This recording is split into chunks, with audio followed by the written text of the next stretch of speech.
Hey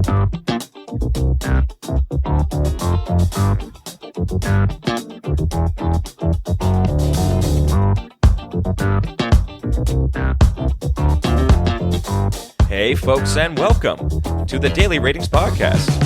It's a show where each week we'll sit down with Vincent Daly to get his thoughts on the latest movies he's been watching, both older films and new releases. And don't worry, there's no spoilers. Vince will give a brief review of the movie, share some thoughts, and of course, then rate the film. The daily ratings are always fair, honest, and most importantly, they're consistent. On today's show, Vince will be rating and reviewing In the Mood for Love, directed by Wong Kar-wai, Ghost World by Terry Zwigoff, Babel by Alejandro G. Inarritu, Sisu by Jalmari Helander, and finally newly released The Little Mermaid, directed by Rob Marshall. It's going to be a great show, folks, so stay tuned and enjoy.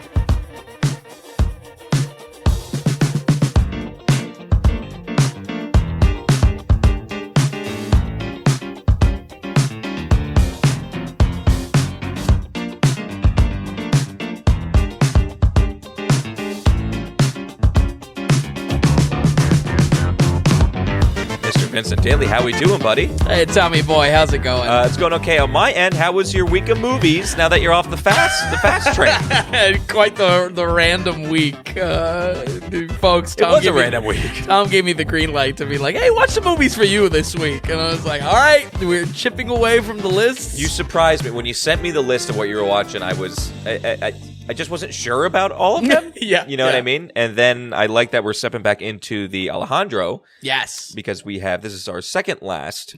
Yeah, before we complete kind of our director study. But it's nice to jump back into that because we've been so busy with other stuff. He's been MIA for 2 months now, basically. Yeah, I'm glad that you had a week where you're like, all right, let's watch, hopefully, some good movies or what you thought was good movies. We had a tragic passing as well. Did you hear the news? No. Tina Turner? No, not Tina Turner. No, go on. We have a tragic passing in the film community, a true hero that spit at the trend chasing and what was best for fellow film watchers and fellow man. The HBO Max app has been replaced with Max, my favorite app. Absolute favorite. I don't think it's that different at all, right? Oh, it's terrible. Okay, what about it? Everything is... Let's go into it. Here's a little review. Let's go into review. Where are my curated hubs? I loved that we had these hubs of, I don't know, Studio Ghibli or Criterion Collection or still have that? TCM. I haven't found it. What do you mean? Okay, they got the hubs? There's a TV behind me right now. Yes. And it's funny, Studio Ghibli's right on. And in fact, I like the hubs. I think they were more present. Okay. You go on the homepage. Hold on. You go on the homepage. And you click down like 2 rows. Two rows? Everything is there. Cartoon Network. Okay. Because Discovery now, because, they're finally trying to... So you got the Discovery schlock on there. Right. My 1,000-pound sister or whatever. It's like... all the car mod shows and everything like that. Polluting. I don't hate the app. I find it to be very similar. Yeah? And, the hubs are there. And it's a little bit more content, too. Wander through it a little bit. I'll wander through it a little bit more. I thought it was seamless. I was crying. I was in tears. It was as soon as I logged into HBO Max, and it was just like, you gotta download a new app. I knew it. But how easy was the process? They saved all the history too. Everything was seamless. That is true. I was reading reports that it was like, it crashed, it failed, yada yada. I had no issues. I went on. Really? It made me get the new thing. I didn't even need to put it. I don't even know what my password is. I just had it, and it was just like, no, you're still good. We got your stuff. Your Succession. We got where you're at. It's all good. All right. No issues. Fair enough. No issues with Max. Fair enough. I was maybe a little bit more doom and gloom on it as I opened with we had a tragic passing. Yeah, I was like, screw Tina Turner. My Max. Yeah. My HBO Max back. My HBO Max. Why is everything 3 buttons now? That's a nitpick. What do you mean? Everything's 3 buttons. I don't Home, know what search, and then your watch lists. I don't know. Why don't we do something with it? Like a little bit more? Yeah, give me a little bit more. I would like a little bit more, too. Okay, all right. So, He's done with the did you even watch? Did you watch any of these on Max? Were any of these on Max? In the Mood for Love? Oh, okay, all right. Yeah. Okay, well, Look at that. Good transition. let's start off right away. I was definitely with these first two films, pretty just not knowing much. Sure. I did some research on them and everything like that, Fair so I'm enough. excited about it now. Sure. Let's jump back to the year 2000. This film is called In the Mood for Love. It is directed by a director known as Wong Kar-wai or Kar-wai Wong. Yes. Interchangeable from what I Yes, understand. it seems like a pretty big director. And I'm also to understand that this is film 2 in kind of a somewhat trilogy that he had. Yeah, he has a not an implied trilogy, but working with usual actors and things like that. Right. You know, to kind of create that little bit of connectivity to it. So it's a drama romance, and let's just go back. Why did you go back to this 2000 movie, and how did you like it? Well, this has been on my list forever, as a theme is with Ghost World, and then as well, Babel is on a list because I said it was on the list, and then we didn't get to the list. Folks, Tom and I dog on Chinese market, the Chinese film market, quite a bit. We should. That international hand and international audience has sway in some of the largest films today, but I don't want to be blind to Chinese filmmakers, as I pay attention to plenty of Japanese and Korean talent and always looking for more international directors. And that's kind of what lands us with Wong Kar-wai. I'll say right off the bat, I don't know too much China work. Naturally, there's probably a stigma behind it because it's probably at some points it's just so heavily controlled and overlooked. But because this was 2000, was this proper China or was this Hong Kong filmmaking? I think the separation, and I'm definitely a rookie when it comes to this, so this is an active kind of exploration. We're learning together. Yeah, you were learning. When it comes down to it, there's always a separation of Hong Kong film industry and then Chinese film. Of course. Yes. Yeah. And then Hong Kong, you get a lot of big stars and big directing talent. Pretty democratized. Yeah. Well, before the events of the past few years and everything that went down in Hong Kong, it was always on the top list of business cities to do business in and economics and everything like that. Absolutely. Obviously, that's changed now. But this film, In the Mood for Love, and this director, is he Hong Kong productions or proper Chinese productions? Hong Kong. Okay. So not Shanghai. It comes from a history of Hong Kong action as well. And, cool. And that's where a lot of the starting seeds, the starting buds of what we'll see in Gung Fu. Big neo-noir stuff like Hard Boiled, Diving Through Doves, double pistols out. Those type of action movies are coming from Hong Kong at this time, or at least a little bit before the 90s. Okay, cool. All right. An area for interest for me, and again, despite us, whatever our commentary is worth on how international markets morph movies sometimes. Let's just take Chinese out of the picture. Sure. How international movies or international markets will change and swap things out for bigger and bigger blockbuster releases. We talked about the international market perfect in the latter 5 Fast movies. I want to not be blind to filmmakers. And clearly this was maybe not clearly, but this was an excellent movie. Oh, good. Yeah. And just real quick, was it the movie that was on the list for a while, or was it the director you wanted to hit for a while? Actually, just this movie. Okay. Yeah, I mean, today, bringing us to Wong Kar-wai, the main films I'm interested in checking out are 1994's Chungking Express, and then 2004's 2046. Either Chungking or 2046. One of those is part of this kind of suggested the 24 trilogy. is the one with the number one. Yeah, the 2406. Yeah, I believe it's just because it shares the main actress. But this film specifically, In the Mood for Love, why we jumped into this is that it is largely considered his best, a critical darling among the best of all time type of film lists that go about. All of these aspects are what kind of drove me to have some interest here for this film. Very cool. And just kind of jump into it, just to see I if I love liked it. it. I love it. In the Mood for Love is a straight romance that is set in a cramped Hong Kong apartment during the 1960s. It's kind of a throwback setting, which I think shows a lot of style for Wong Kar-wai. Our love interest is between Mr. Chow and Mrs. Chan. I promise that's real. I'm not being offensive with that. That really is the characters' names. But are married as they both move into the same tight apartment complex. What they share in common is that their spouses are increasingly absent from their lives. And they kind of find a bonding over this. The two of them begin to bond over specifically food in discussing this. Chow missing his wife's cooking and Chan not liking to cook for herself. And the romance is very subtle here. I would say this was the rare opportunity that I can call this a straight romance. Not a rom-com. Right. Not really a rom-dram, you know. I mean, there is drama, but it is really a straight romance, which was interesting. And, you know, in kind of looking at the writing and looking at the story, not usually something I come across. I mean, even going to like a Fred Astaire, well, it's musical romance or musical romance comedy, you know. Yeah. There's these blendings. There's a pureness to this film and the romance that unfolds. I mean, I like the sound of that because it is very rare to get that. Exactly. Even on the site, on our hundreds of films now, it's right.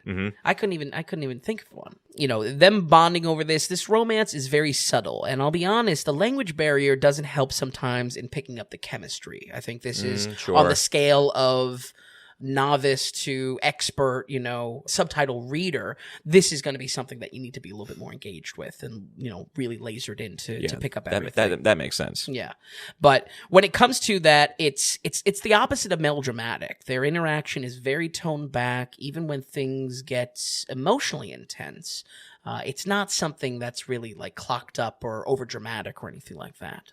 Slowly, things ramp up. And as they begin to kind of jokingly play and role play as each other's loved ones in kind of a playful way of pretending to get in fights or confronting them about them being missing in their lives, that turns into a dangerous game to play in love. And that's basically our setup for In the Mood for Love. Like I've said many times before, it is all about the execution. This may sound like a simple romance with an interesting time setting, but it is so much more when you're viewing this movie. And that's what I really want to kind of unpack here. Our setting is this tight apartment building with more communal space shown over private rooms even. That alone was kind of an interesting setting to unpack because not only is it so tight and claustrophobic, the way the space is shared and the gossipiness of, you know, who they're renting these apartments from, that was a fun factor to the film. They're both renting rooms from these overly nosy old people and they all live within this super tight unit. I mean, I don't know. I don't really have a respect for why that would be the living case in 1960s Hong Kong. And maybe it's just the work environment and they just need a place to live and stay with their work. But yeah, it was something else. It's a cool environment to be in. Yeah, absolutely. Yeah. Streets are these claustrophobic alleys lined with sweat and steam from food vendors. Everyone is just sweating all the time. So it's at least as good as Predator 2. I mean, if I could praise Predator 2 for the sweat, the prop sweat work here, it was pretty good. But I would almost call this a bit of noir, not for the story structure of how it's written, but just for the feel of noir. This 1960s Hong Kong has such a wonderful, dimly lit, cigarette-tinged feel to it that I gotta say, I mean, like, setting a romance like this back in the 60s, not that much. I feel like there's some serious vision in 2000 doing this kind of throwback setting to it. Yeah. And I enjoyed it a lot. That's cool. The busyness of it. Yeah. Kind of. I'm sure it felt very natural. I'm sure it didn't feel anything like authentic. You were in a movie studio. Yeah. Because I'm sure you weren't in a movie studio for almost all of it. Right. You just put them in there. I'm sure that sweat was real sweat, not prop sweat. Not some guy with a spray bottle before they say action. Steam coming off of the noodle vendor. Yeah, it's like they're working hard. So. But I like that. It's a little bit more raw. It's a little bit more real. And very cool. I just was really, really all about the setting and the throwback of this and the intentionality of what that does to these claustrophobic spaces and how kind of relationships get mixed and tangled up. Yeah, I guess a question I would have is, because we don't really know, probably me and you don't know, how much did it feel like you were in the 60s? In Hong Kong? Or did it feel like maybe just it was the 2000s Hong Kong? No. It definitely felt like we were in the 60s. Okay. Yeah, for sure. I would say just primarily because of how they dress. Sure, I know what you mean, though, especially with some of the formal wear and whatnot. You know? Formal wear, and some of those alleys probably look very similar throughout the decades. You know, the food vendors and everything like that. The steam's not getting any better. Cinematography here is drop dead gorgeous, folks. I mean, it's not very dynamic, but instead it fixes itself, sometimes awkwardly distant from characters. And I'll kind of elaborate on that. We'll see characters through a mirror or behind a lamp or around a corner, and very rarely do we actually get up close and personal with our characters. And this is maintained throughout the entire film and is such a beautiful commitment to style. I mean, this is a drop-dead gorgeous film. Wow. I mean, really top-notch. I would call the camera style voyeuristic. I don't really like the term because there's the creepy overtone to voyeuristic, but it really is. We are kind of an onlooker. If anything, the gossipy neighbor in the apartment complex, keeping tabs on, oh, they're hanging out. Oh, what's going on here? I'm telling you, it's such a wonderful match in what the concept of the romance is and how it plays out with our characters and what is shown to us through the visual language of the film. I mean, it is top notch. Wow, very cool. Okay. The biggest highlight for me is that, in fact, we see very little of their spouses in a brilliant move to make the audience feel the emotional distance in the relationship. We never see the spouses' faces. Oh, really? As this kind of as the relationship flourishes. So this is where the movie evolves beyond just being good looking or me appreciating the style and it being cool. This is visual storytelling upon itself and visual storytelling for our characters, and that's where it's kind of cut from a whole different cloth for In the Mood for Love. But I stress to folks at home, even without the grasp on that visual storytelling, even if you say I couldn't care less about what is going on with there, the beauty of the film is why I would recommend it so highly. And I feel like how that plays into how our characters are portrayed, them sitting down at a diner and us not being in front of them. Instead viewing it from, a good bit back. Interesting. Yeah. There is a quality there that it translates to a different feel in the romance. If anything, like I said, with the subtitling, kind of that's where it's hard to grasp sometimes. I can also only imagine that, subtitles or not, a difficult thing to get right. Because I can see it, if it's being shot like that, where you're with the old woman or something like that, you're back a few rows at the diner or something like that. You sitting on your couch being like, get me closer. You know what I mean? Right. Get me more closer to that. You know what I mean? Yeah. Shot-wise almost, but that's very cool. That's very cool that it works. And believe me, it's not just a gimmick. The commitment is follow through the entire film. It's so much so that we never see the faces of the the missing spouses, if you will. Yeah, I mean, I think that's very cool. Yeah. And very purposeful. It's that fits the story too. Yeah. You have these characters longing for their spouses a little bit. Absolutely. Taking a big absence in their life. I like that. Yeah. I was just really stunned with it. Coming off of it being so purposeful and so intentional. I mean, it was a breath of fresh air for the week, especially, coming off of what we're coming off. I love actually this week in context of bookending the Fast movies. It is a big difference. A big difference. I would say my only critique is soundtrack. It could use a little bit more love. It's not that it's bad, but there's only about like 2 or 3 songs that are repeated. One song with some plucking violins is repeated a little bit ad nauseum as well. And I'll be just kind of straight up about it. It gets a little bit of annoying. I feel like just some variety could be used. Oh, okay. Possibly this was a budget constraint. I don't know, though. With how much intentionality is in the film, maybe there was a purposefulness of it being playing again. But real talk, it was a tiny bit annoying, and just with 2 or 3 songs, there's just a little bit too much repeat, if you ask me. Okay. So, beyond that, though, it is a deceivingly great film. I thought it was going to be okay. I didn't know, honestly, how I was going to feel about the romance, but it really surprised me. Folks, if you like a little bit more of a melancholy romance like Eternal Sunshine or maybe Lost in Translation, I would say this would be a great watch, as intimidating as going into Hong Kong cinema may be. But for my beginning exploration of that Hong Kong cinema, this was a knockout. This film and the filmmaking on display here reminds me of the purposefulness you find in a director like Kubrick, and that's about as high as a recommendation that I can give. Yeah.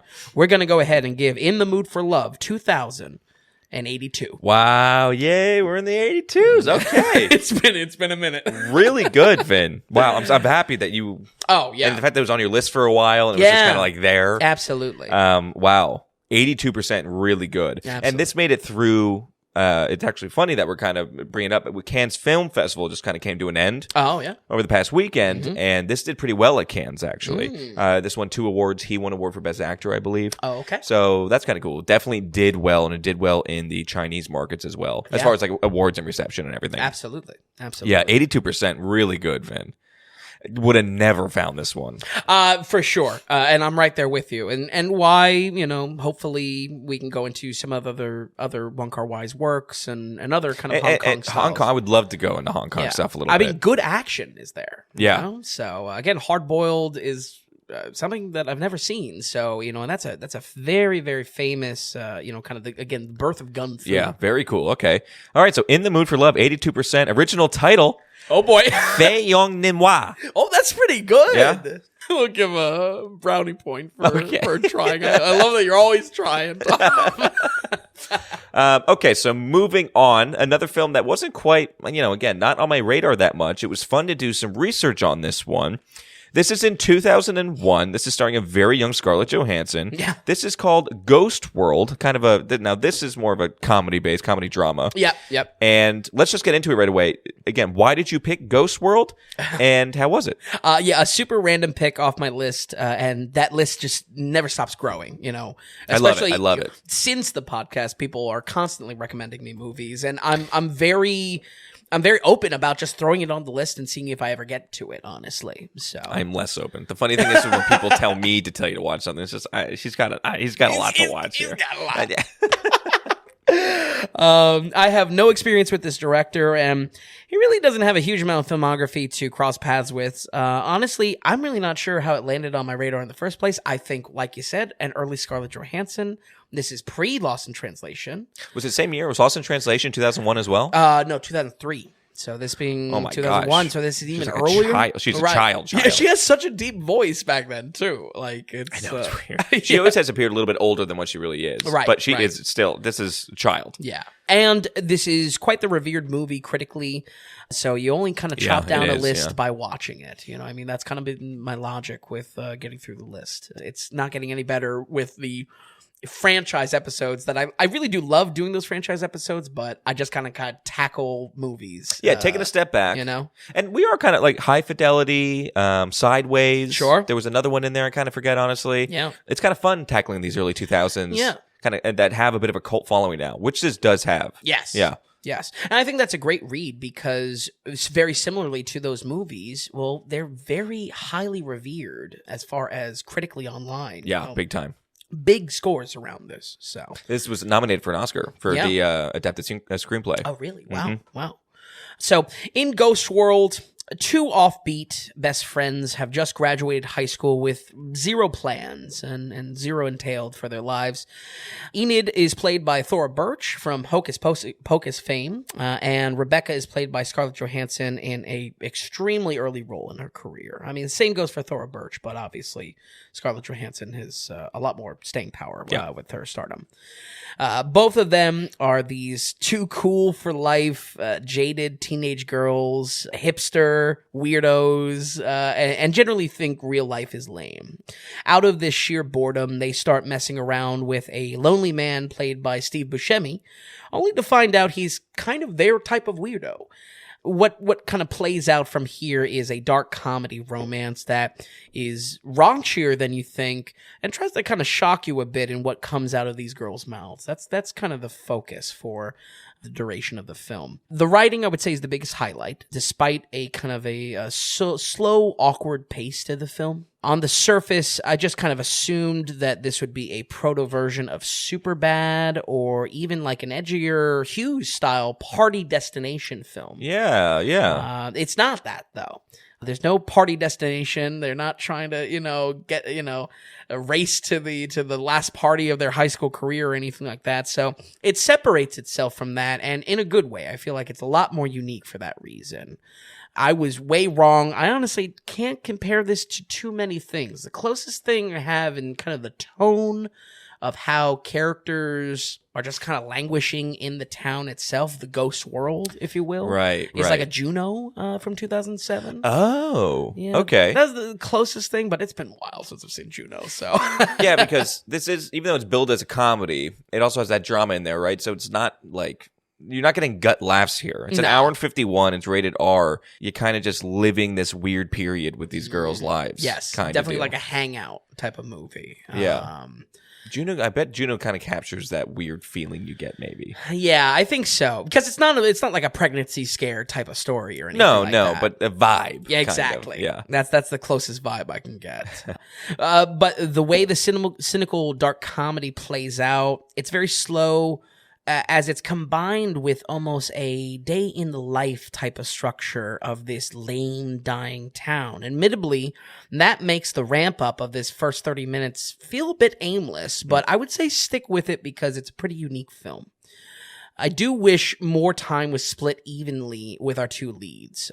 They're both weirdos in their own way, but things lean so heavily on Birch's character. It doesn't help that the dramatic tension that comes from the character is almost always directly her fault as well. Like it's kind of a hard protagonist to get behind. You know, it's a frustrating protagonist. right. Yeah, sure. But I think the whole movie just would have been so much better by balancing things out a little bit with Johansson more, not to mention the star power she has on screen, young or not. I felt like every time that she was on screen, I was just so interested in her raspy, dark voice and delivering these kind of dark comedy lines. It was such a good match. I just wish there was more there, more of a balancing act. Then, like I said, it's been forever since I've seen something similar to the vibes of 2007's Juno. But Ghost World, the name, it comes from how the town has just a host of bit characters that just linger in the setting. That is the Ghost World, and that is the point of this post-graduation kind of blues that these characters have, which I think is enjoyable for a lot of the movie. It's just that the ramp up feels a little bit aimless, and then the ramp down is just... I don't know. It's not exactly satisfying. Sure, not a big payoff to it. You know, not directed. It was based off a comic book. Oh, really? Yeah. Wow. I almost wonder it would be like this sounds very. This could easily be an anime story.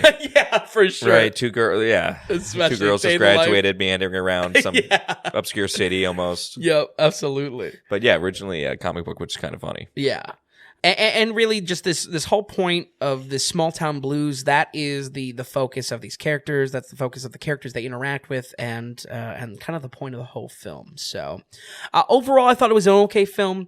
Things hit a good stride in that middle third of the film, but it's bookended by a slow ramp up and kind of an unsatisfying ramp down. I'll give it a soft recommendation for the writing strength and how original the concept is, but otherwise, I felt it was just good to knock off the list. We're going to go ahead and give Ghost World 2001 a 63. 63. Wow. Okay.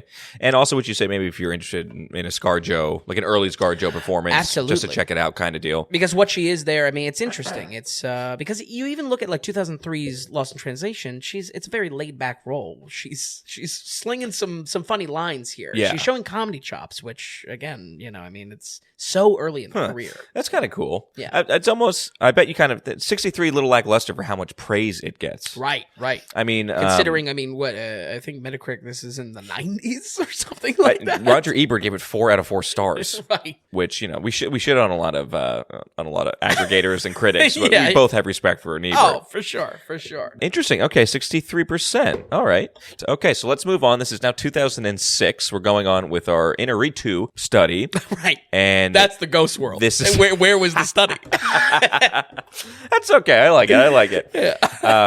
Like I said, this is Cate Blanchett. This is Brad Pitt. It's rated R. It's 2 hours and 23 minutes. This is Babel. I remember there was a lot of talk when this came out, even though Inarritu's name wasn't much of anything. Right.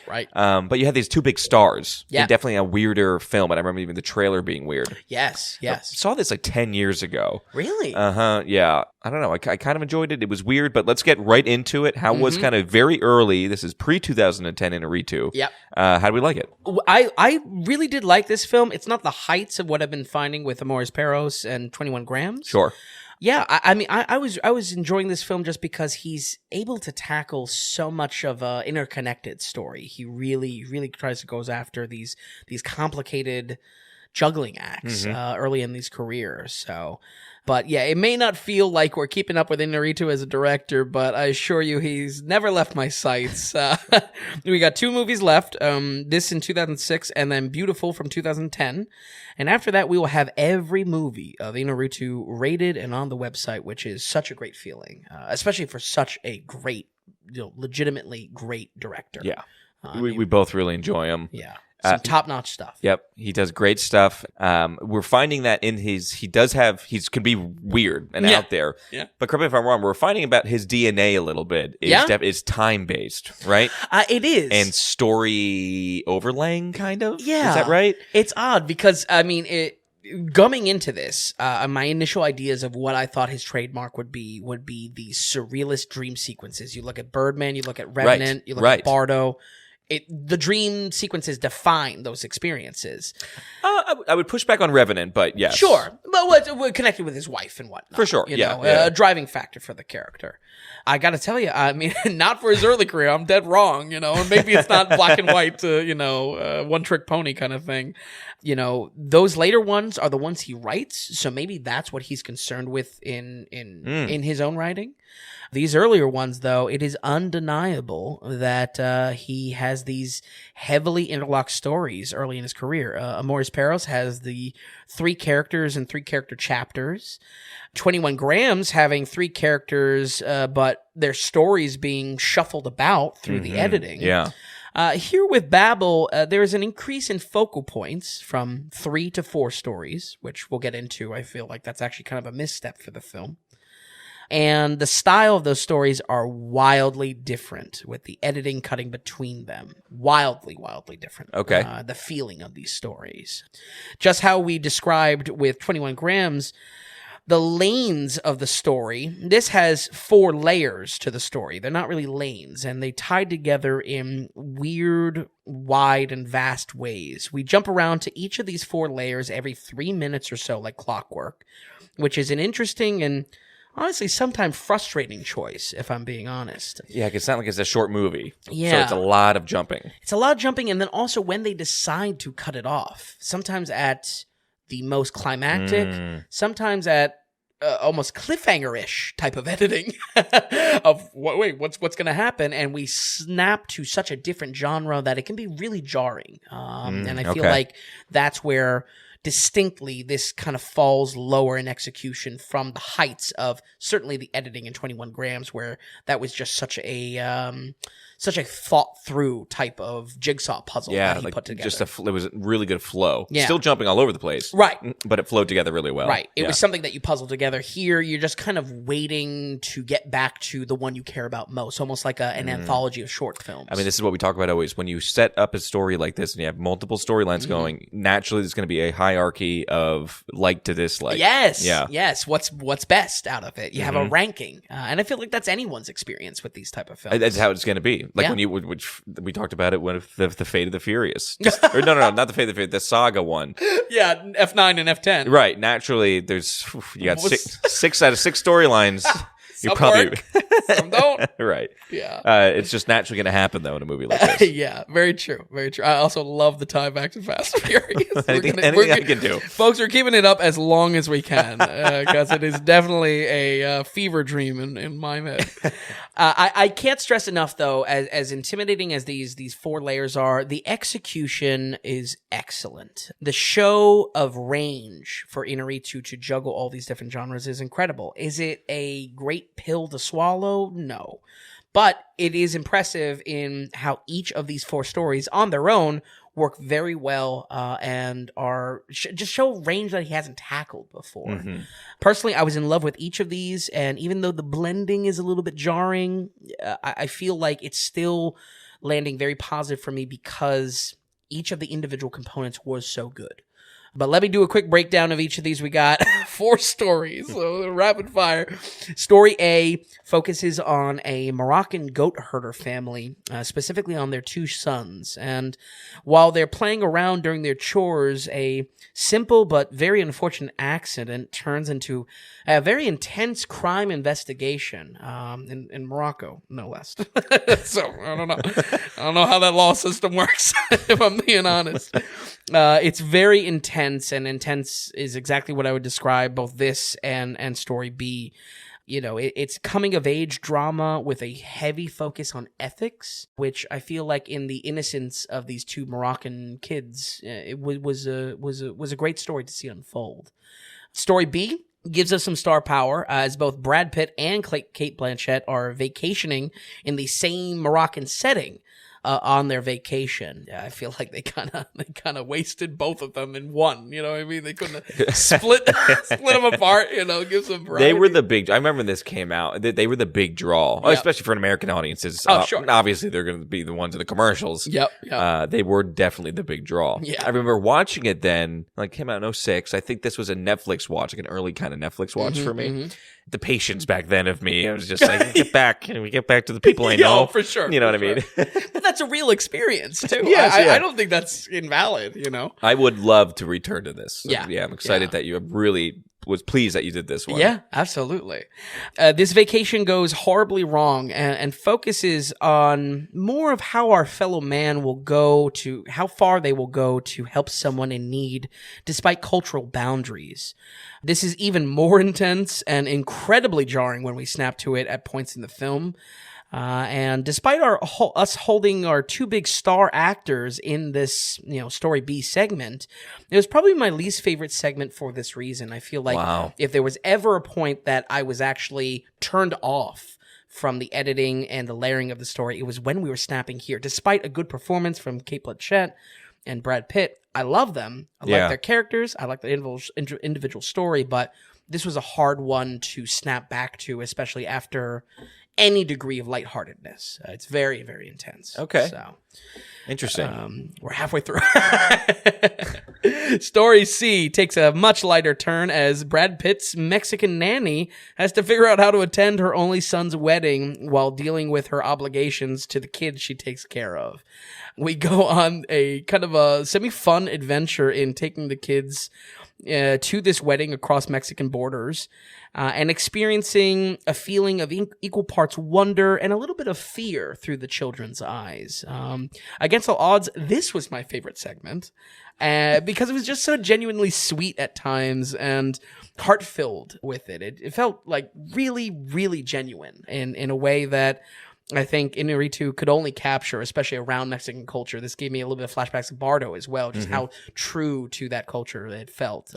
In critical and also kind of a love letter. This also includes Gael Garcia Bernal, who was our lead in Amores Perros. It's my boy. That's your new boy.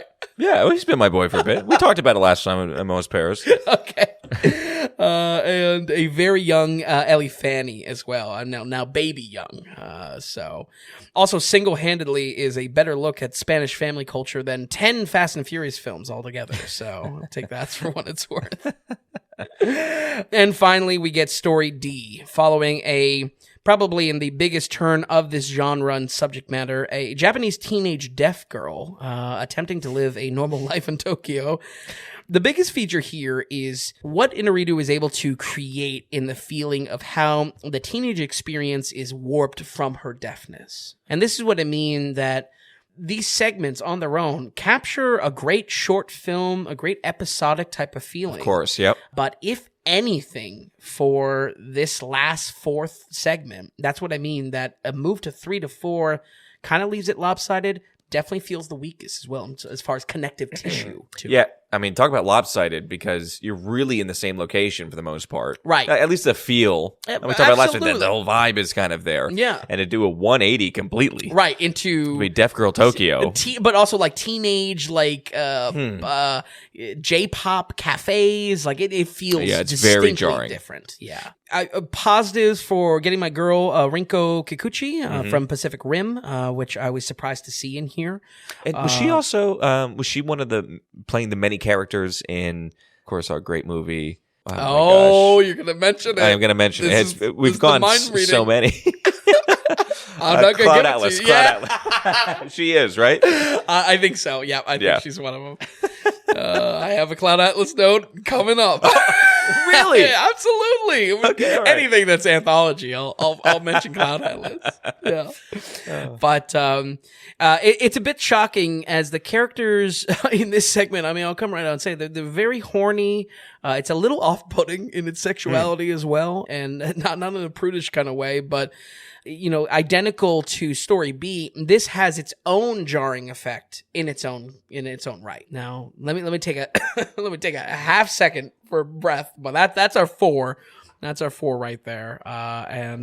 It is something else. Does that make sense as far as the structure? And even maybe what you remember? It's a lot going on, but really, 3 of those 4 stories are as different as they are, very similar. I don't know. You're on location. It's got the same kind of feel to it, even though you have you have tragic, you have weird stuff going on with the law in this one, and you have this like the kids having a good time or whatever. It's all playing around in the same pool. To be taking that jump in that 4th one, it just sounds jarring. Yeah. I know he loves to connect things in crazy ways, so I'm sure that happens. And I'm no spoilers. I know.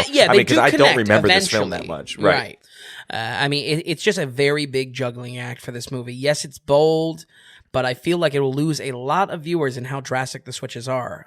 Don't get me wrong. Like we mentioned, 21 grams, very intense editing style that honestly demanded that you pay close attention to it for the literal jigsaw puzzle of putting together the story, but it never switched in tone and genre. It was always this heavy, dramatic story with all 3 characters that we focused on. Here with Babel, if only for story D, the Japanese deaf girl story, the switch feels too drastic. Yeah, and correct me if I'm wrong, but Amores Perros, that was very intense as well, too, right? Intense visually and in content matter. Right, okay, yeah. Don't get me wrong, 21 grams, absolutely as well, but I feel like the defining is just how we're consuming the story through that editing. I really think it's the case that the 4th story is just one step too far to, not a template, because he's not writing these himself, but clearly a stories that he wants to go after. You can even feel it in the summary of them. We go from Moroccan family connected to the Moroccan vacation. That vacation is connected to a nanny back home, and then the connection somewhere in the midst of that is a Japanese deaf girl. It's going to kind of just lose you. The films will, the stories will tie together eventually in the film, but as a viewer, we wait much longer for that final 4th to come into scope, and it's just, I imagine it loses people. And it will lose people. So, viewer beware. You already mentioned it, but this gives me a chance to bring up 2012's Cloud Atlas. As I think that's a better viewing experience. Experience these as, try your best maybe not to see them as interconnected until that is evident to the viewer. View them as just kind of a weird layering of this anthology, these short stories that are tied together. So you actually brought up Cloud Atlas not because of the girl. No, I brought it because of the structure. You haven't brought it up in like 40 episodes. I'm telling you. You're reading my mind. He's Professor X over here. But yeah. One overlap that I maybe notice is that there are cops involved in each of these. So maybe it's like a kind of like a crime anthology. Because there is a definitive role that cops play in each one of these. Any dogs in this one? No dogs. Okay. Maybe no dogs. Okay.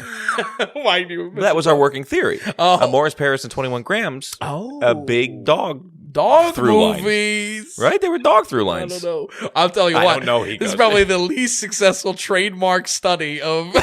I'm usually pretty good with this. But you don't remember the dog through lines? Of course, but for both of them, right? Yeah, but no dogs here. Okay, no, I get it. I'm just asking. Just tracking the dogs. That's it's been a while since we heard from Inarritu. For real, yeah. Maybe I should throw out the crime anthology because it's been a while for me as well. That seems like a stab in the dark. No, but I'd like it though. Yeah, but my judge on all of these, much like any kind of short film anthology, is that is the individual quality good? And I would say yes, that is the case here. Inarritu excels in his directing. However, it's just a very awkwardly shaped pill to swallow, and I think that's what really separates apples to apples. The same type of quality of his filmmaking and why it falls lower specifically of everything we've covered so far, wow. even stuff that we haven't put recording Wow. to. Okay. So, despite the editor Stephen Mirioni, how do you pronounce it? Mirione. Yeah, Mirione? and Douglas Christ as well. Yeah. Yeah. I mean, Steven's working on nearly all of Inarritu's films. I feel a little bit more love was put into the layering of the stories, better and executed upon much better in the previous works, and really could have helped this reach the heights of the films that we've covered so far. Okay. We're going to go ahead and give Babel 2006 a 69. Okay, so 69, not terrible. Yeah. I'm curious to know, you're jumping around a lot. You said like every 3 minutes, kind of you're jumping stories. Yeah, almost like a rule. Okay. Yeah. When you get back to your story, does it pick up right away, or there's a lot of time lapse? That's a good question. I think mostly right away, actually. Like, I wonder if I were to go and chop up these things and make individual short films, re-edit them. How would they flow? You know, what I mean? think it picks up pretty much right away. Maybe a little bit of time gap. It can almost be even more kind of annoying. Exactly. Like, just let me watch it. Because there's no kind of running timeline or anything like that. Right, you right. know, we it's almost like, well, now I've kind of wasted the time and I'm back where I started. You don't feel like these characters are operating independently in the edit. So Interesting. But, yeah, I mean, I like I said, I think where this falls short is in how awkward it is to experience. It's not bad, but that's why it didn't crack 70s for sure. Okay. So. Yeah, 69, not a bad score. Yeah. Okay, all right. So that was Babel with the 69%. I'm still curious. I think I might want to go back and watch this. Yeah. Okay, so we're going to move on. I was a little bit confused of the release with this next. That was my first note. What's going on with this one? Okay, good. I think I figured it out for the most part, Okay. because basically this is a 2002 release. 2022.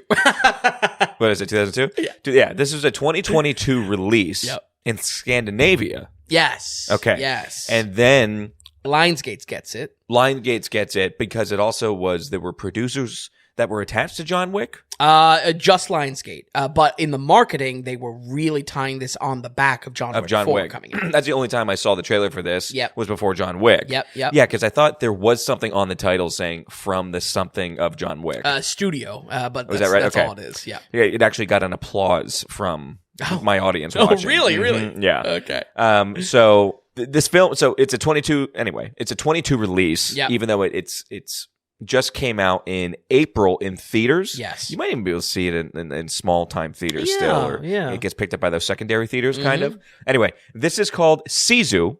It's by a director named Jalamari Hallander, which we haven't Finished name right, for sure. who we haven't dealt with before. Oh, no. Obviously. And it's ultra gory. There's a reason why they're tying this to John Wick. Yeah. So let's get into it a little bit. What are the connections to John Wick? What separates it? And overall, how did you like it? Sure.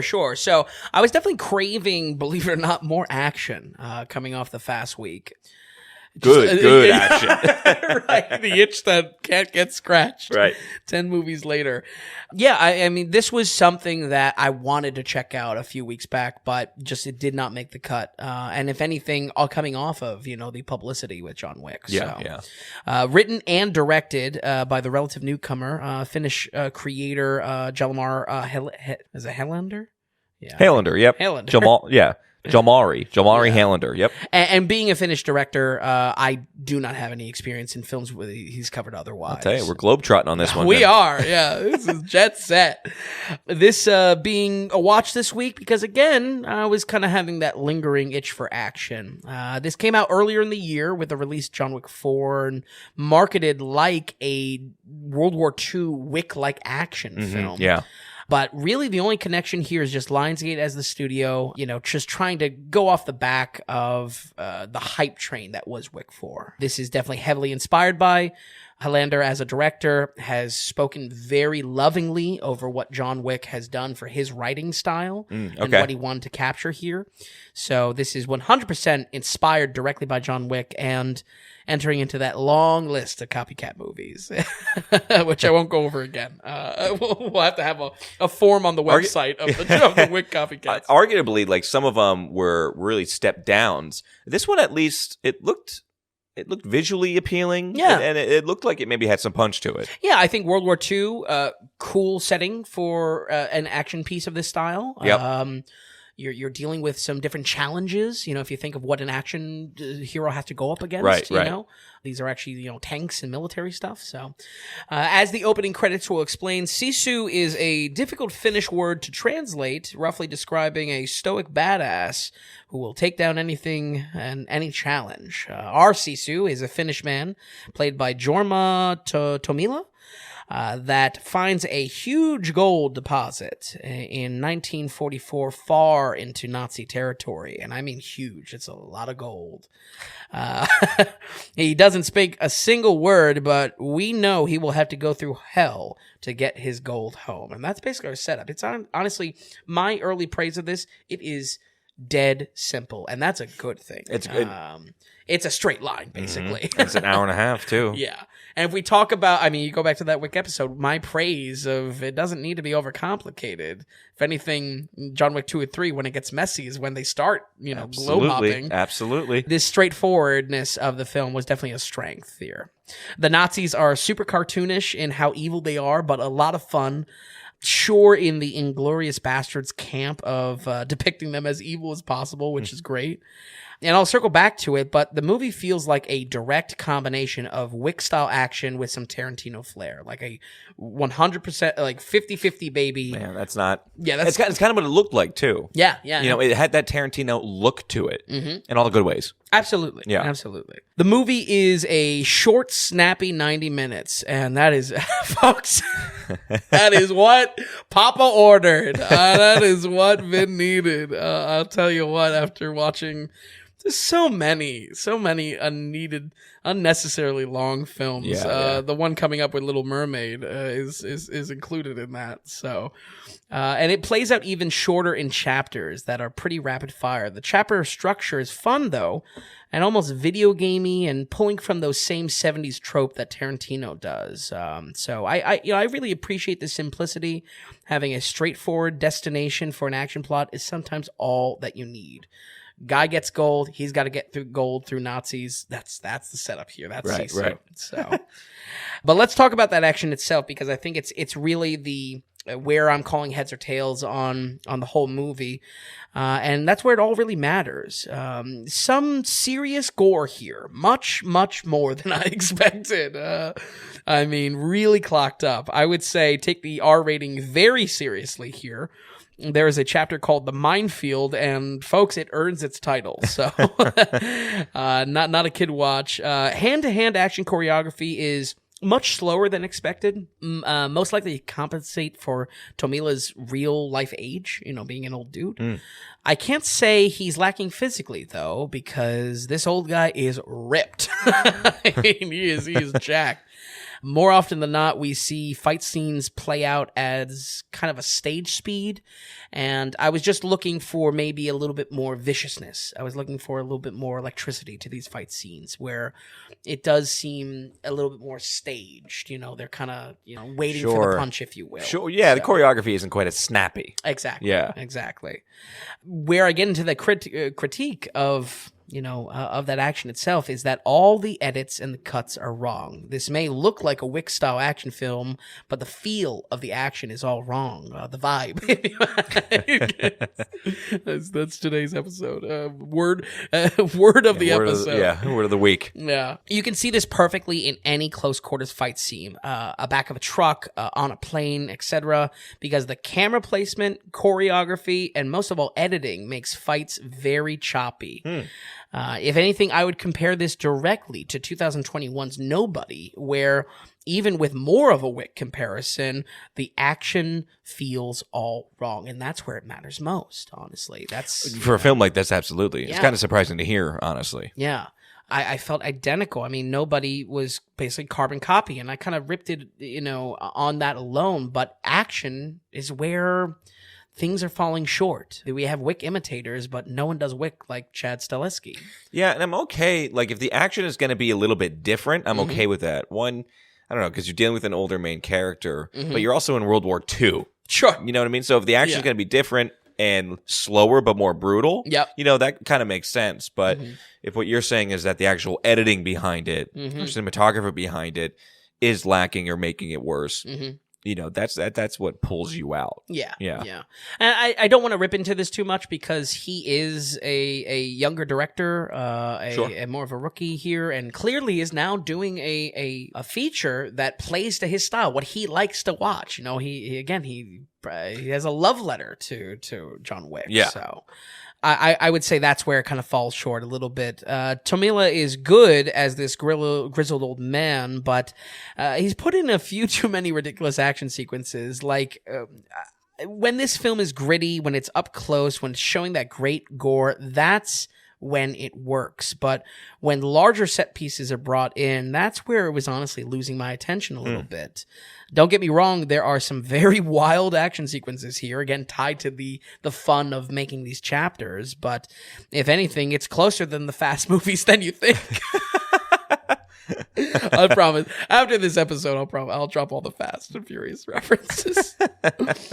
Oh man, but they really sap the film of some stakes more often than not. Like, you see him get out of the impossible, but especially when that ties into just more and more impossible stuff. I mean, I feel like that's these set pieces kind of hurt that real gritty action that is equally appraised for it. So overall, I would say the film is largely an imitator that is missing some of the secret sauce of what it's trying to copy, but at the same time, that's not a terrible thing.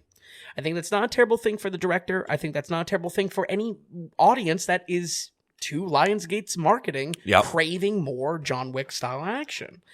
If you love the idea of a love child between Wick and Tarantino, if that sounds good to you, well, guess what? You got to watch here. So I feel a little bad because Helander is a new director and stated how much of a positive influence John Wick has had on his filmmaking, but there is a key misunderstanding that all of these copycats make, and that is Chad Stahelski is a stunt choreographer first and a director second.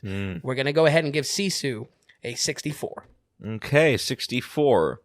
I think that's a great. The way you ended it is that perfect. Not for everybody. Here's who it really is for. And maybe give it a watch. Yeah. And watch that rated R because it was a little shocking. Good, but shocking. Yeah, that's one thing. Not that John Wick doesn't have blood and everything like that. For how much action and killing it has, right. It's much more safer than maybe you would think. Yeah, honestly. Yeah. Okay, so Sisu with a 64%. All right, very, very good, Vin. All right, folks, and with that, we are going to go ahead into our producer segment here.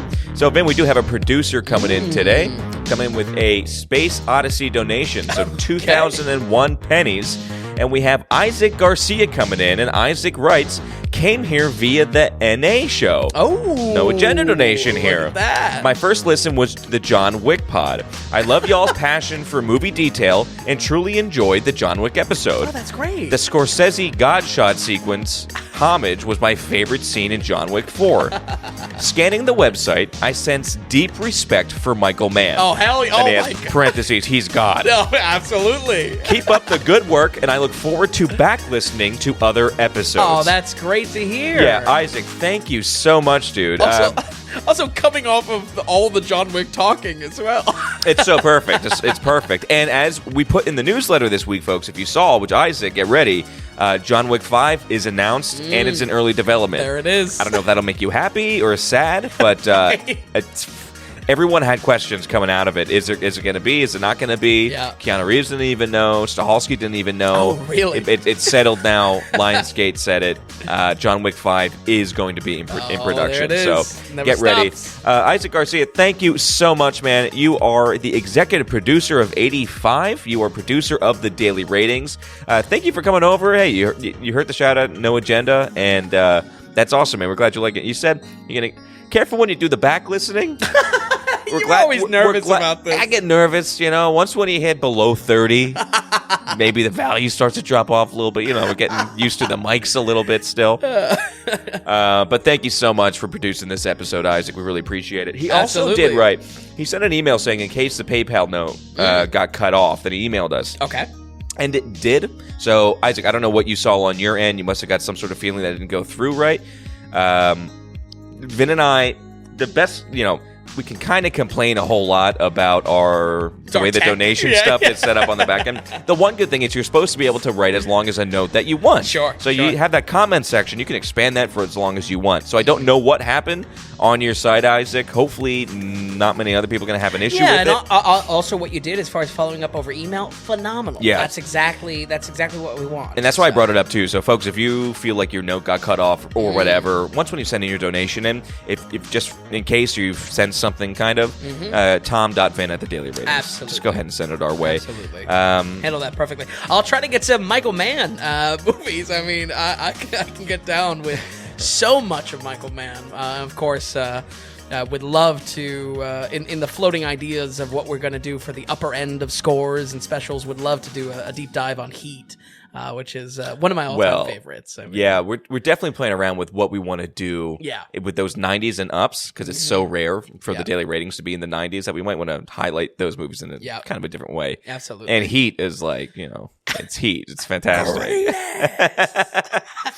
Again, so hey, folks, if you want to be a producer just like Isaac, you go to thedailyratings.com. You go to the donations tab, and you go ahead and give us some monetary support. You go ahead and fill out your donation form, and it's any amount you want to send our way. Isaac sent in, it's a one-time donation called the Space Odyssey donations, 2001 pennies, otherwise known as $20.01. But you can also do a value for value payment. So the idea for that is, are you getting value from what Vin and I are doing here on the podcast, on the website, with the newsletter? Are you enjoying it? Is it curating kind of a movie list for you? Are we making you laugh? Are we kind of getting you into movies more than what you were a year ago? If so, if you're finding that value in your life, that's what it's all about. You go to the donations tab on the daily ratings, and then through monetary support, you just send us back some value. It is value for value. So Isaac, thank you so much. You obviously gotten some value. You started listening on John Wick episode. You're already a producer. Very, very cool. Another way to produce right now in our early stages, this is episode 85, tell somebody about it. Get our name out there. We want to be in the conversation. If you can, get us in the conversation. We thank you all so, so much. All right, Vin. So with that, we're going to keep it going. This is the big release of the week. This is our in theaters now. This is The Little Mermaid by Rob Marshall. A lot of chatter, a lot of chit chat about this film. Let's just get into it. Sure. What's the good? What's the bad? And what's the wet ugly? The wet ugly. The under the sea muck. Folks, I'll be honest here. I don't know if it'll be the most exciting review on this one, but I'll try my best. What I would like to start, though, with is a breakdown. I kind of broke this down a little bit for a Pinocchio review. I feel like I want to reiterate it here because Little Mermaid is a huge, huge IP to get this treatment, this remake treatment. Yes. Disney has a handful of templates they go off of. I think 4 templates from my kind of judgment of it. Disney has their animation in-house that basically chases their in-house sister studio Pixar for animated features. They have their continuing efforts to adapt new IP from their rides, a la Jungle Cruise most recently. In the third lane, we have our Bad Girl Gone Good villain spotlight movies shown in Cruella and Maleficent. And lastly, we have these type of movies, which honestly have probably become the biggest of all of these. The beat-for-beat live-action remake, usually with a few songs cut and little done to justify why the remake was needed at all. Spoilers, it's for money. So as far as looking at Disney lineup without being a Disney shill that would watch like whatever their 23 23 brands or whatever, it's nauseating. That really is kind of my judgment of their content release and their films that they release. And as we spoke about when we reviewed the Robert Zemeckis Pinocchio remake, I really feel so hopelessly neutral on these films. If there are good qualities, it's most likely done in the animated version. If there are bad qualities, it's because they failed at chasing the animated version or added something entirely new that obviously is going to be a gut reaction from the hardcore fans of these Disney classics and not trying to accept any kind of changes like that. What blows my mind, though, is that the audience that love these remakes, the intended audience for these Disney classics, praise them for not changing too much. That's always what I hear online. Oh, they didn't change too much. Oh, it's a good one. They didn't change too much. And it's like, yeah, it's a classic, they say. I say, then why bother feeding the Disney money machine anymore? Yeah. If it's that much of a classic, if you're that tied to not altering anything, guess what? Go in the Disney vault and break out the the VHS. It's a very good argument. Yeah. Now, the only other argument is it's great to see it with new effects and live action. Fair. You know what I mean? It is. I can understand it for that. Yeah. For that matter, like I would rather probably watch 2016's Jungle Book than the original Jungle Book. Okay, fair enough. You know, it's just visually. It can be visually more appealing. Sure. It just looks modern and more new. You know, I don't know how the underwater shots are in this one. Right. But that is the only argument against that. Yeah. Now your point exactly right, because these are classics. Why are you bringing these? If you're just gonna, if it's gonna be a 1-to-1, don't touch it. Just don't mess with it. And I mean, the logic internal to Disney is that, we need to introduce a new generation to this with, what they're used to as far as those effects and whatnot. Sure. I just feel like even on those effects levels, I mean, it's just chasing animation. Do you know how much CGI is in this? It's just animated at this point. It might as well just be animated by another way. Like, I just have such a problem with them. Okay, yeah. I mean, we're talking about, by the way, a square face being the only human actor of any of the undersea creatures. Yeah. I mean, I should say, I also kind of agree with you. Don't touch them. Oh, sure. You know what I mean? Really, I kind of only like the Jungle Book. It is good. They got walking on that one. So. But that is so true. Yeah, that's true. Yeah. Maybe that's a second as well on the positive point. Maybe cast change up could be a positive thing. Could be a really, really bad thing though. Right. Too. Well, yeah, we'll have to. Yeah. But that's true. All the you did. Yeah, it's true. It's all animation. It's anyway. It's expensive animation. Exactly, it's more expensive. I would say, on a positive, our director choice makes a lot more sense than Zemeckis doing Pinocchio. Him working with musicals being his most notable work. In addition to later collabs with Disney, Rob Marshall directed 2002's Chicago, 2009's Nine, and both big live-action musicals that certainly helped kind of bring the idea of something so monolithic as Little Mermaid, leading to, what would be leading to the Disney Renaissance, taking that to life and taking iconic songs to life. I think that was a good matchup in director talent. So hats off there. And bringing The Little Mermaid to life is what this sets out to do, as if the one and only film credited with the start of the Disney Renaissance. There are some big shoes to fill here. The story here is identical. Ariel is one of the mermaid princesses of the sea, and wouldn't you think, is a girl who has everything. But Ariel dreams of the surface world, fueled by the trinkets that float to the bottom of the sea. During a shipwreck, she saves a sailor named Eric and falls in love with the idea of becoming a part of his world. Nearly every adult thinks that's crazy, except one crazy octopus auntie named Ursula, who uses Ariel to get what she wants most, her treasured voice. And that's really an identical setup here. Now, this remake is nearly 1 hour longer and makes the story drag without much substance added to it. There's a new song added in. There's some more drama added to both sides of the relationship, Eric's parents and then Ariel's parents, or just the King of the Sea. But nothing I noticed really enriched the experience. It's just all fluff. And if it was 30 minutes of fluff, that'd be one thing. It's an hour on what is otherwise a snappy 90-minute family cartoon. Yeah, you know what I mean? Yeah. I just feel like, I wasn't I wasn't checking every kid in the audience, but I feel that there was some I don't know, some boredom. Yeah, there was some meandering going on. Yeah. In the latest edition of Internet Uproar, the casting of Ariel got people all worked up for casting her being an African-American actress. And let me say clearly, I significantly do not care at all about this. I assure you, folks, the outrage only benefits Disney.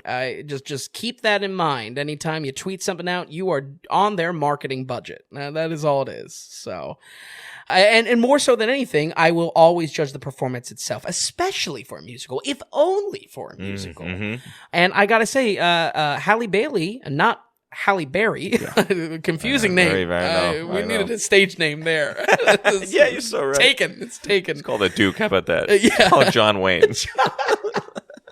But Halle Bailey, she honestly does a wonderful job vocally. I would say, and in the bold claim, if anything, a little better than the original. I was, as my usual process, I listened to the soundtracks. This process, I was listening to both soundtracks side by side. I'm telling you. And it's actually her singing? Oh, yeah. Okay. Yeah. I don't know. She's, a teen star, but I think she has some sort of musical background. Okay. All right. She's got a set of pipes on her. Yeah, I'm telling you. And I would not say otherwise, because if anything, my whole position is keep the original, Yeah. I was going to say we love shitting on kid actors. If you give me the opportunity. Yeah. No. But no, she's really good on this, and I just feel like I have to say something about it because there was just such garbage outrage. Again, you're just playing into the pockets. Right. I can't say much was added in her actual acting in the non-verbal performance that we get in the second act, but when she was singing, she kills it straight up. So, okay.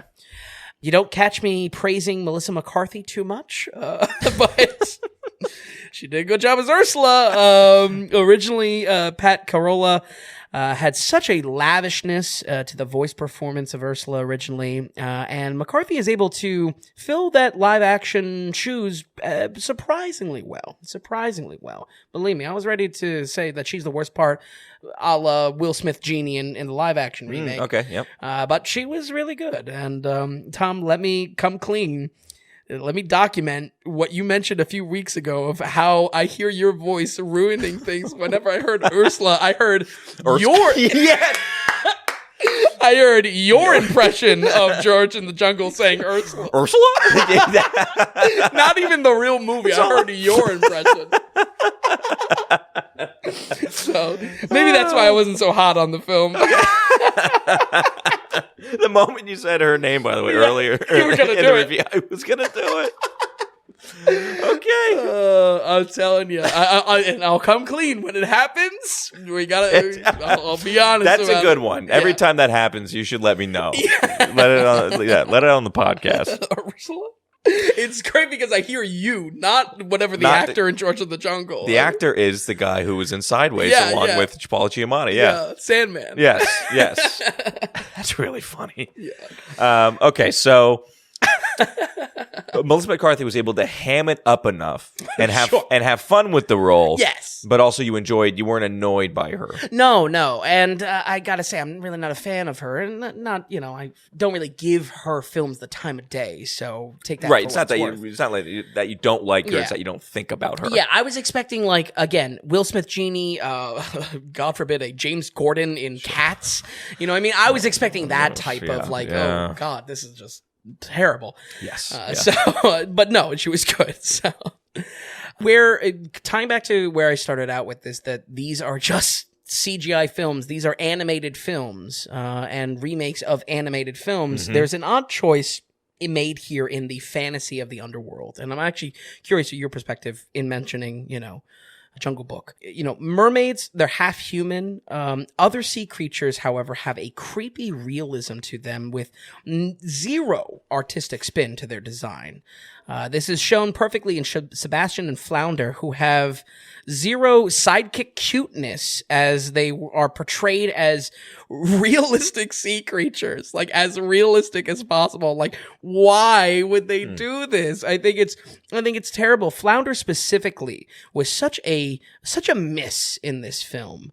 In the original, he's so cute and chunky, and his shape is animated in fun ways to accordion out and be, and show his emotions through a way that animated, cartoons can only do. He's just some ugly fish in this. So, half the time I couldn't even tell if he was on screen because he just blends in with the other goddamn fish. Okay, that's very funny.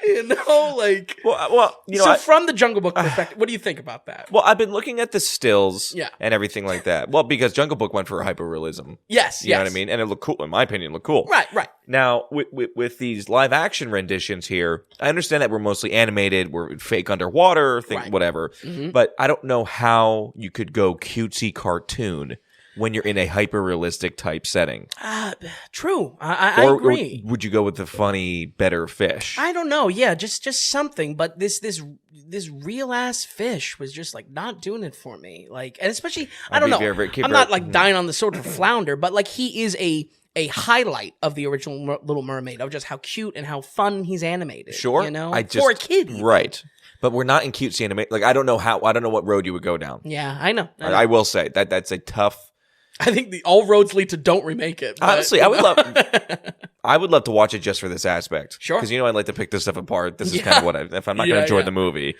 You know what I mean? Have some fun with it. Get on Disney Plus when they shovel it there. I'm almost surprised that they wouldn't go for cutesiness with all her friends just for the toy aspect. Oh, sure. So it's almost like you're not getting that now. Mm-hmm. You know what I mean? Right. But they're just gonna have you go down to the dock. Yeah. Pick out flounder, little kid. Oh my God. It's just, I don't know.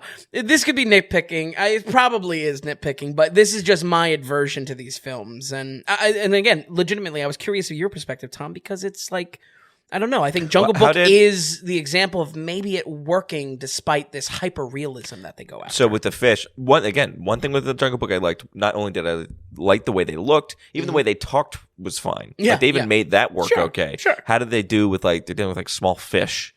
How is the talking in the mouth? It doesn't look like he's moving his mouth. Also, there are many scenes where I forget the seagull's character name, but the seagull, Flounder, and Sebastian, they're on a rock and trying to talk to Ariel, and the flounder is completely lost in the background because it's in water. I can't see that. I need fisher glasses to see through the water. That's very funny. Yeah. So I don't know, man.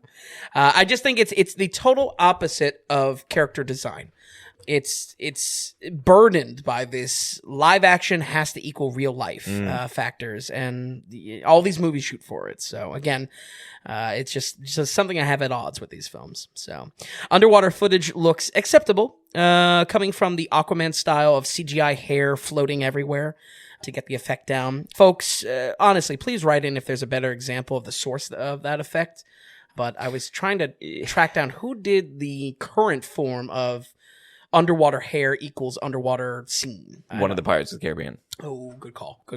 Was Javier Bardem in one of the... Yeah, I think one of the later ones, if not the last one. Yeah, so. And that's what there's some underwater shots there. Okay. And I think good call, it's Disney. I never liked the look. Oh, really? Okay. I never liked the look, and even watching some of the clips from this film, I don't know, I really take issue with it, kind of. Yeah. And I can't put my finger on it other than... I don't love this. I haven't seen the new Avatar. Something tells me I would really prefer that over what we've been getting with this CGI Aquaman CGI hair type thing. Yeah. Personally, I'm with you there. I'm definitely surprised that this didn't, especially with how big of an IP Little Mermaid is. I'm surprised that this didn't try to, I don't know, grab a fraction of those techniques found in Avatar 2. Maybe the production is just too close that they couldn't adjust. But at the same time, you said that it actually wasn't bothering you too much here.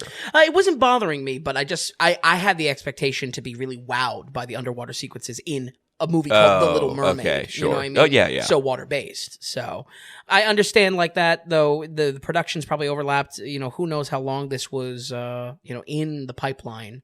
But I just felt like there could have been maybe, or at least, again, I expected that there was maybe something special with it. Yeah. because it's the Little Mermaid. This next to Aladdin is probably credited with saving Disney. You know what I mean? I expected them to hold no punches, bring out all the guns for this. So budget-wise, maybe. Yeah, it's weird what they've been doing. It's really weird what they've been doing. Well, they're making money is what they're doing. Yeah. But that's about it, folks. Listen, this is a perfectly fine watch for the family. If you have someone that loves the original, that has not seen the original, it is probably a watch no matter what, as long as they're younger or have a love for other kind of Disney properties. But critically, I think in comparison of the original and this remake, this has so much of a longer runtime that it felt like it just lost the youth audience in my theater a bit. Again, I'm not walking up to them. I'm not taking magnifying glass out. Yeah. But I felt, the longer runtime did kind of lose the intended demographic and the intended audience of this, though. But personally, I really am going to feel identical about all of these remakes. And that also means that they won't fall below a certain standard as well, because they are also upheld by the legend of what these original animated films are. We're going to go ahead and give The Little Mermaid 2023 a 56. Wow. Okay, it's 56. Yeah, I was really curious to see what you were going to give this one. I thought there was potential there to be less than 50. I think it makes sense that we're in the 50s, though. Sure. Because, like you said, if you're not veering from the main story, which is just an absolute classic now, then... Hey, guess what? You can't get too low, but pretty you're good. Not going to go too high either. Yeah, you ever see The Little Mermaid? And that's a 56% right there. Yeah, I think it where Pinocchio was, I believe, sub 50. Ooh. I think performances lift this a little bit above, and credit to Halle Bailey and Melissa McCarthy for that. As far as you said, they added a new song. What was the theming behind the new song, if I can ask? You're not gonna like it. Okay. It's like a rap song between Sebastian and the seagull. The seagulls. That was an eye roll. I mean, but I don't know. Was it cute? Yeah. What was the theme behind it? It was something about like, have you heard the squawk? Okay, all right. So it wasn't anything. It was okay. Okay, all right. 56 for The Little Mermaid. Well, he wants the track listing. They changed, even with the Pinocchio, the songs were kind of changed a little bit. And, there's some adult theming and some personal responsibility theming with the Pinocchio story. Oh, of course. Yeah. A little bit rough on the story. And that, right. And they changed it. They changed it for the new one. And they made it happier, and they made it more like, just self-love. Inconsequential. Yeah, and it wasn't about personal responsibility. It was just like, well, do what you want to do, and that's how that is. Not do what you should do. Sure. And just changing these small themings a little bit, you know what I mean, and making them more kid-friendly when I don't like it. I don't like it. Sure. Of course, we have the great Pinocchio that came out later in the year. Yeah, Del Toro. Absolutely. That makes up for it single-handedly. It does, yeah. Yeah. Okay. But, yeah, I think we're on the same page, though, but I really did appreciate your perspective on it with tying back to Jungle Book, because I feel like that was one of the big hits that I think unleashed the floodgates on further of these remakes. Yeah, with what they're doing here. They did the live action remakes, yeah. Because what's funny is, The Lion King kind of came and went. It did well. Know, right? It did. Not that it didn't do well. It made them money, but it still didn't have this punch that maybe you thought it would. Yeah. Jungle Book, for whatever reason, maybe it was just me, how it was marketed to me, who knows? But I always liked it, and I always liked that movie. Not the best kid actor, but I did like the movie. Yeah. Anyway, Vin, looking at we have very array of films here. So looking back at these, any other last notes? Anything for next week's coming up, or what? What's up? No. We have Spider-Verse for the next week, which I'm excited for. Yeah, very exciting. As much as I love the original, I don't think I'm going to revisit it just because I'm a little franchised out, and we have Indiana Jones soon enough. So probably going to be more random lists because it's going to be an animation type of release. I was thinking about tackling that last Return of the King animated from the 70s. Okay, very cool. But yeah, that's about it. It'll be whatever's on the list, whatever I'm in the mood for on the spot. It's a la carte. You just pluck whatever you want there. Yeah, you want a little this, you want a little that, go for it. Exactly. You're not tied to anything. Vin, thank you so much for watching all these films here. Thanks for stopping by. We'll see you next week. Folks at home, we're going to run it down one more time here. We have In the Mood for Love with an 82%, Ghost World with a 63%, Babel with a 69, Sisu with a 64, and finally, The Little Mermaid with a 56%. Folks, thank you so much for listening, and we'll see you next week on the Daily Ratings Podcast.